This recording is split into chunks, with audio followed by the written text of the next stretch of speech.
Hey, welcome back to GBGuns. I'm wiping down the M&P 10 Sport after getting back from the range with it.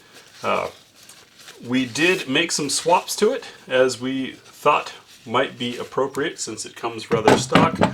We put the Adaptive Tactical Recoil Absorbing Buttstock on there.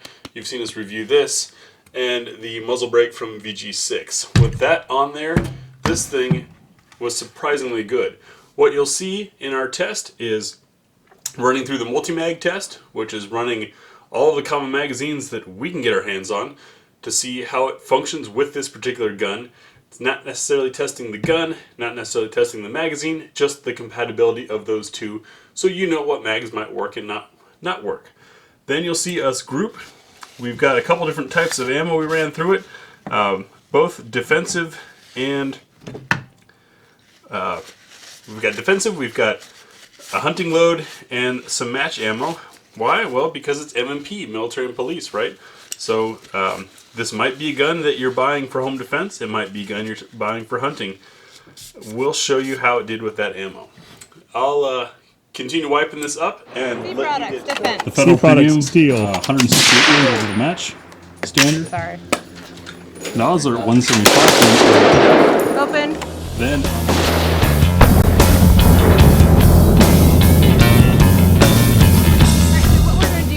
We're going to do a little fit and finish. So we are not testing the firearm, we're not testing the magazines, we're just testing to see what works with what, because there is no mil spec for an AR-10. We want to see what will work with it and what won't. We're going to fire 3 shots, see if the bolt locks open and if the mag drops free.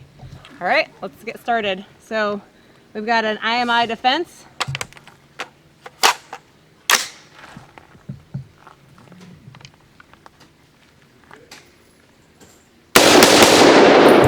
Bolt locked open. My mag. Look at that, drop free. We have a, I don't know, what do we have? Magpul window. Magpul window.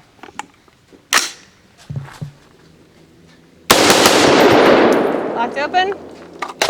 Drop free. We have a HEXMAG.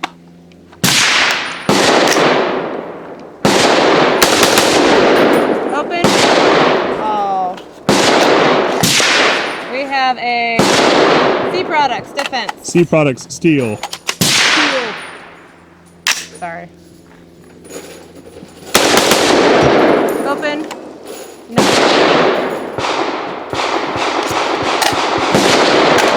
And last but not least, we have a Brownell's steel mag. Aluminum. Looks like it didn't chamber. Didn't chamber, didn't. Not chamber. Hold on, folks. Gotta get this.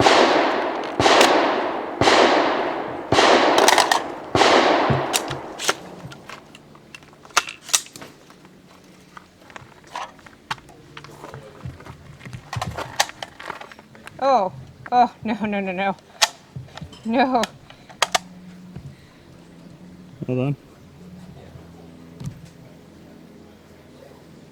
That is a nasty dent. That's terrible. That round's not getting fired. All right, we're gonna see about 2. Nope. Not happening. What it looks like just happened is the round popped out of the magazine before the bolt got forward. So that magazine and this gun are not going to work together.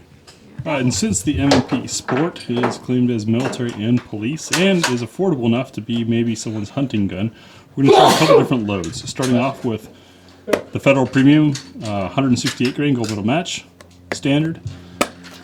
NOSLER 175 grain RDF. Then on the law enforcement, some self-defense loads, gold dot in 308. Bet you didn't know they made that. 168 grain. And on the hunting side, we've got from Federal their non-typical 180 grain soft point load. This will be 10 shots total, 5 from Erica and 5 from Graham at 100 yards from our Caldwell Stinger Rest. We're using a Nikon black scope and mount. First grouping will be with the Federal 168 grain gold medal match in the upper left corner. Yep.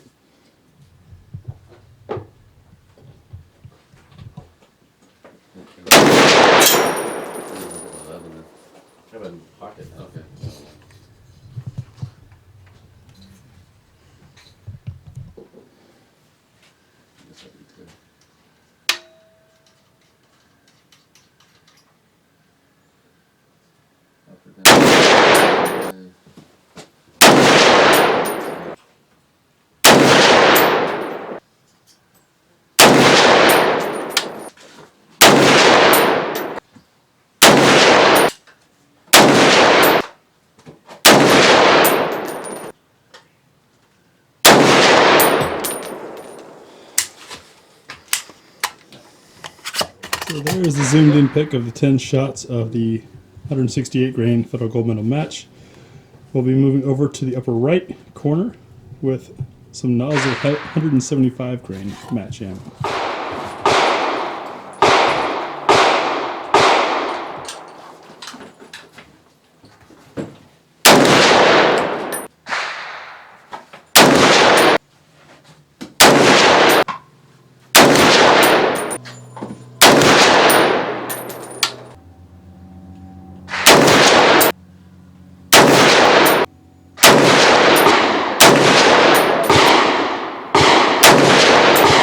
Next up is the SPEER Gold Dot Law Enforcement Ammo, 168 grain, lower left I target. used the thingy-majigger looking bugs are Is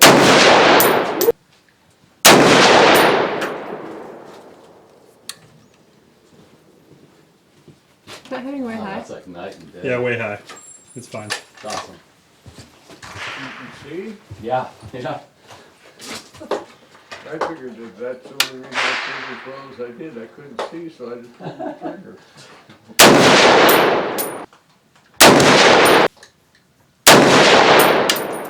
Two squares.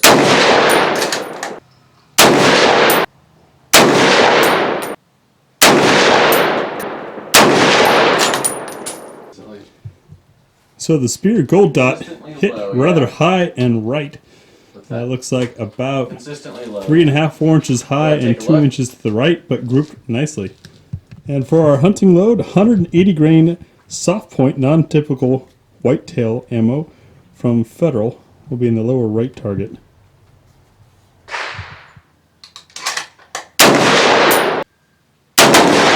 That, like half.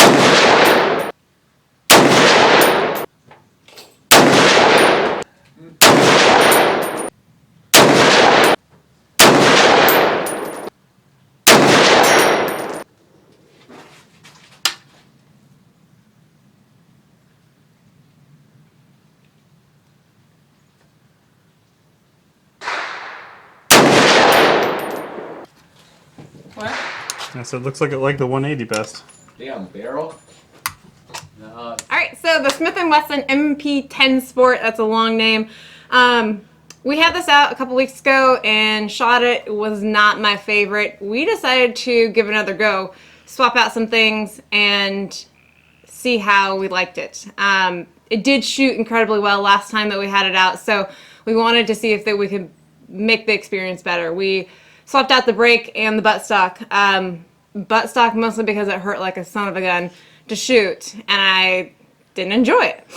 And then this to help that whole part. We had thought about doing the trigger. It's not terrible. It's not as great as some others, but these two things made a world of difference. This was actually a fun gun to shoot. Aesthetically, it's still not my cup of tea, but shooting-wise, we could shoot it all day long. It was accurate still. It performed as it was supposed to, and really gave itself a new life in our books. As Erica mentioned, we took advantage of part of the original design of this M&P 10 Sport in that they kept it affordable by keeping some GI style things. It had an A2 flash hider. We swapped on one from VG6. It had a M4 style buttstock. We put on this nice padded one from Adaptive Tactical. You've seen us review in the past. And just as Erica said, whole new gun. A lot more comfortable to shoot. As you saw in our mag compatibility tests, it runs fine with a variety of common mags, and the trigger is can be pretty quick once you're not afraid of the recoil. So I'd say all in all, there's great value in this gun, even though it comes with some stock-ish features that have fallen out of fashion. The trigger is just fine, and you still get these complete ambi controls, which I think is very cool. Overall, I like this gun. So now that you've seen how this runs with different mags, how it runs with different ammo, what are your thoughts on this guy? I'd like to hear your comments on it. I was rather impressed, I gotta say, for something that, aside from the full ambi features, looked a little plain on the outside. This is a darn good gun. Thanks for watching.